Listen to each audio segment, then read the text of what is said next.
Bismillahirrahmanirrahim. Assalamualaikum warahmatullahi wabarakatuh.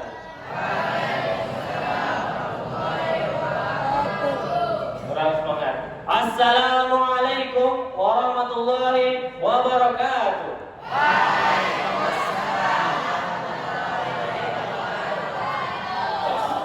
Innal hamdalillah nahmaduhu wa nasta'inuhu wa nastaghfiruh wa na'udzu billahi min shururi anfusina wa min sayyiati a'malina. Man yahdihillahu fala mudilla lahu wa man yudlil fala hadiya lahu. Asyhadu an la ilaha illallah wahdahu la syarika lahu wa asyhadu anna Muhammadan abduhu wa rasuluh la nabiyya wa la rasula ba'dahu. Amma ba'du.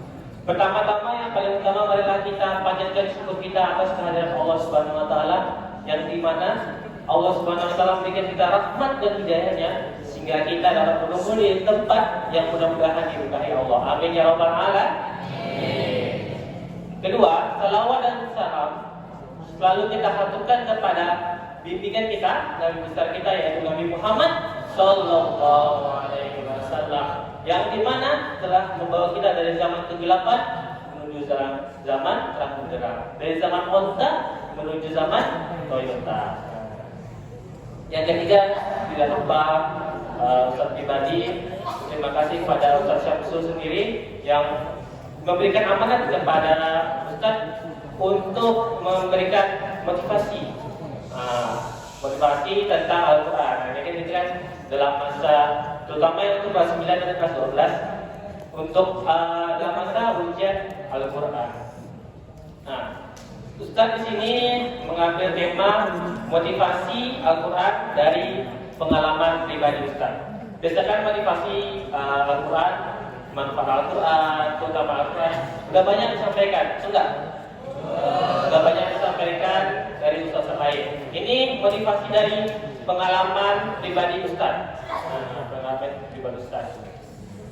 Jadi, Ustaz ini ada hobi ya. Kita ini cowok pasti ada hobi. Hobinya main game. Hobinya main game.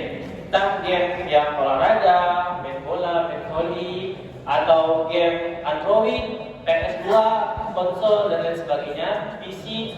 Pokoknya kita laki-laki ini suka main game. Di game itu ada sebuah kompetisi. Itulah yang membuat kita seru, yaitu kompetisi. Pada awal-awal Ustaz masuk Al-Bidah nih, kan ada tes segala macam. Kesini diharuskan untuk menghafal. Itu adalah program dari Al-Bidah sendiri, diharuskan untuk menghafal. Bagaimana cara menghafal dan cara apa sendiri? Abang ibaratkan menghafal Al-Quran itu sebuah game, sebuah kompetisi. Kalau game kompetisi itu harus ada lawan. Masa kompetisi sendiri kan harus ada lawan. Di situ abang ke awal cari nih siapa orang yang setara sama abang. Bukan abang balap sekali dah. Pokoknya abang dulu SD di Bin Teladan, Bin 1. Ada yang Bin Teladan? Bin 1. Abang Bin 1 dulu. Ada kawan abang tak di SD Bin 1? Awal-awal abang hafal di Bin 1 kan ada hafal Quran tak? Tak banyak lah hafal Quran. Abang mula hafal Quran tu dari surah Al-Balad. Surah Al-Balad tu abang bahkan belum hafal surah Al-Balad. Kawan abang satu ni, dia sudah hafal surah Al-Balad. Bagaimana abang memotivasi diri abang sendiri untuk mengalahkan si teman abang ni yang kita kan satu SD, satu Bin Teladan sama-sama. Masa hafalan kita kalah? Bagaimana caranya kita bisa mengejar dia? Pas sekali halaqah kita ni sama. Dulu tu halaqah abang ni bukan ada halaqah paling atas. Halaqah paling atas ni dulu Mutamayizin. Halaqah Mutamayizin. Dan halaqah yang paling bawah ni halaqah Mu'affah namanya. Itulah abang di situ halaqah Mu'affah. Halaqah paling bawah, halaqah paling rendah. Jadi kawan-kawan, kita jangan minder, jangan malu kalau kita halaqah paling bawah, kita halaqah Mu'affah. Kenapa seperti itu? Dulu halaqah Mu'affah dan diajar langsung sama si Hasir. Dulu tu halaqah Mu'affah diajarkan langsung sama si Hasir ini. Biasa abang setoran hafalan itu ke si Hasir. Bukan yang mudah hafal sama si Hasir. Salah dikit ulang, salah dikit ulang, salah dikit ulang. Sampai jadi abang sama kawan abang yang dari Teladan ni sama-sama ni. Jadi abang kita ni kejar-menjar seperti kompetisi. Misalnya dia dah balas, abang kejar lagi, dia kejar lagi. Sampai seterusnya sampai juz 30, juz 9, juz 8. Ada suatu saat abang ini susah ngafal, frustasi ngafal. Padahal hafalan teman abang nih dah jauh dah. Macam mana kita nak mengejar dia ni? Macam mana kita nak mengejar dia ni? Caranya gimana? Abang ni cari caranya tu bagaimana cara mengejar si orang ini. Abang tanya lah satu-satu. Macam mana cara ngafal cepat ya? Kayak itu satu lagi. Macam mana cara ngafal cepatnya? Tak tahu. Tanya abang kelas. Bang, macam mana cara ngafal cepatnya? Palingan tahu sendiri nanti. Pasti jawabnya selalu itu. Macam mana cara? Abang nanti mudabir abang. Macam mana cara ngafal cepat? Nanti kamu tahu sendiri. Pasti selalu gitu. Nanti kamu tahu sendiri. Macam mana kita tahu? Jadi kesimpulan ini yang dapat abang sampaikan bahwa setiap orang itu beda-beda. Walaupun banyak cara-cara, dikasih cara ini, dikasih cara ini, cara orang itu berbeda-beda. Jadi kita harus menemukan cara kita sendiri. Misalnya cara ustaz ini kita pakai, nggak bisa, pakai cara ustaz lain. Cara ustaz ini nggak bisa, pakai cara ustaz lain lagi. Sampai kita benar-benar bisa pakai cara itu. Itu. Setelah itu, abang mikir gimana cara ngejarnya? Pas malam itu ada suatu ustaz, dia alumni dari doktor, namanya Ustaz Irwansyah. Sekarang beliau udah mengajar di luar, Ustaz Irwansyah. Beliau ini waktu itu kultum tentang bahasa Arab dan Al-Quran. Jadi kalau kita mau paham Al-Quran, kita harus tahu arti dari Al-Quran. Jadi sebelum abang menghafal, abang baca dulu arti, cocokkan sama bahasa Arabnya. Sebenarnya itulah abang bisa cepat menghafal Quran, mengejar kesalahan, bisa melampaui kawan abang itu. Abang dengan baca bahasa Arabnya dan baca artinya, abang cocokkan. Jadi gampang dan cepat menghafal Al-Quran. Itu motivasi abang dalam menghafal Al-Quran dari pengalaman diri sendiri. Jadi setelah itu waktu kelas 9 kan ini kita udah jadi abang kelas, dan jadi abang kelas lagi. Pasti kita ada adik kelas kita. Itu adalah titik di mana kita harus menemukan masa depan kita. Kita harus menentukan kelas 9 dan kelas 12. Ini abang kasih tahu, kita tuh harus menentukan kita tuh masuk SMA atau masuk perkuliahan di mana. Itu adalah takdir kita. Betulkah atau salahkah? Makanya dipikirkan betul-betul kita menuju arah mana. Waktu itu abang pikir kelas 9 itu, abang kan menghafal Quran. Masa kita cuma menghafal Quran aja?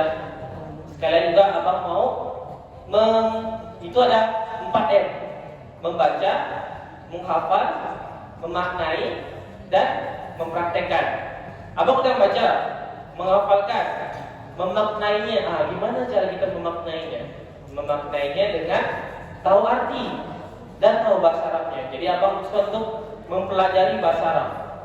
Awalnya abang melanjutkan ke pesantren Darul Polam di Tangerang. Itu tuh pondok modern Darul Polam.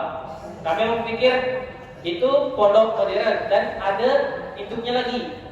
Induknya ini di pondok modern Darussalam Gontor yang ada di Jawa. Pas sekali waktu itu yang Ustaz Al-Gontor, Ustaz Irwansyah memberitahu yang mau belajar Gontor dan mau masuk Gontor belajarnya satu Ustaz. Itu waktu itu banyak tuh yang kelas 9 yang mau masuk Gontor. Waktu itu ada berapa belas orang yang belajar sama beliau untuk ke Gontor nanti. Jadi abang ikutlah kan. Awalnya kan abang ragu-ragu. Jadi abang mempelajari Al-Quran dan tulisan bahasa Arab. Sebelum itu abang mau nanya, kenapa Al-Quran tulisannya bahasa Arab? Ada yang dijawab? Kenapa Al-Quran tulisannya bahasa Arab? Karena diturunkan di Arab. Karena bahasa Arab itu bahasa surga, ya betul juga. Karena kalau jawaban simpelnya Allah mau. Karena Allah mau Quran itu bahasa Arab, itu simpelnya. Tapi kalau kita kaji lagi, kenapa Quran itu pakai bahasa Arab? Karena orang-orang di surga pakainya bahasa Arab. Karena Al-Quran diturunkan di Mekah, diturunkan di Arab. Dan kita kaji lagi bahwa bahasa Arab itu bahasa yang universal, bahasa yang semua bahasa bisa diterjemahkan ke bahasa Arab. Itu bahasa Arab, istimewanya bahasa Arab. Kalau kita lihat dari kata bahasanya, kosakata, Kalau di Indonesia, kosakata seluruh bahasa Indonesia itu ada 600.000 kosakata. Banyak kan 600.000? Kalau bahasa Inggris 1.200.000. Lebih banyak dikit. Karena biasanya ada grammar, ada 1, 2, 3. Paham kan? Nah, ada verb-verbnya. Kalau bahasa Arab nih, ada berapa kira-kira? 5 juta, 6 juta, 8 juta? Ada 12 juta kosakata bahasa Arab. Nah, itu kosakata yang terbanyak di dunia.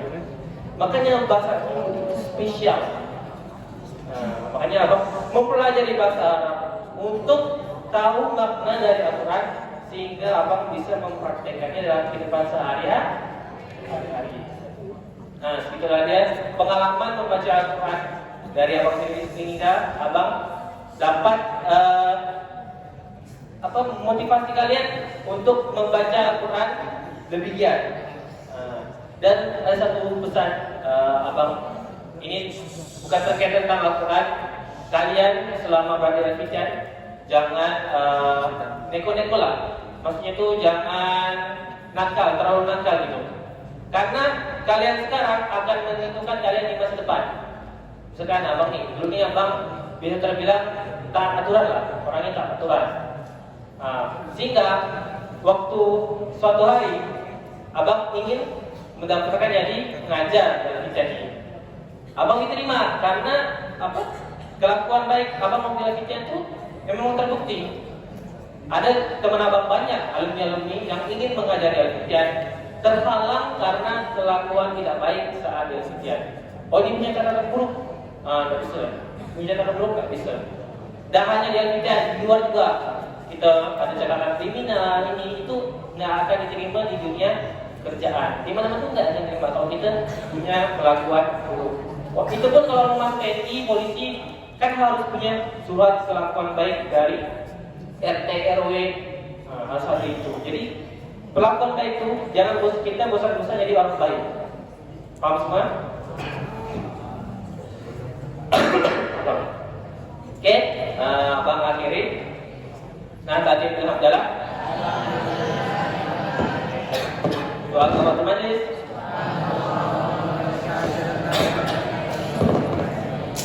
Terakhir aku mau takbir yang keras dari kalian semua. Kalau kalian takbir langsung Allah Akbar. Siap? Takbir.